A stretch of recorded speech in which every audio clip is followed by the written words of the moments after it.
বিসমিল্লাহির রহমানির রহিম। আসসালামু আলাইকুম রহমতুল্লাহ। মন্ডল এগ্রোর পক্ষ থেকে সকলকে জানাই শুভেচ্ছা। আশা করি আপনারা সকলে ভালো আছেন।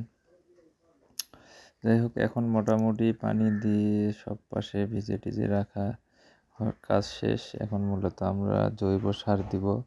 সেই জৈব সার দেওয়ার প্রিপারেশন চলতেছে। জানি না কবে নাগাদ দিতে পারবো, তবে ইচ্ছা আছে যত দ্রুত সম্ভব জৈব সারটা সুন্দর করে দেয়ার। কোন দিন কবে কিভাবে দিব অবশ্যই সেটা নিয়ে আপনাদের সাথে সাক্ষাৎ করার ইচ্ছা আছে। ততক্ষণ পর্যন্ত ভালো থাকবেন। আপনাদের সকলের প্রতি সুস্বাস্থ্য ও দীর্ঘায়ু কামনা করে মন্ডল এগ্রোর পক্ষ থেকে সকলকে জানাই আন্তরিক শুভেচ্ছা জানিয়ে শেষ করলাম। আসসালামু আলাইকুম রহমতুল্লাহি ওয়া বারাকাতুহু।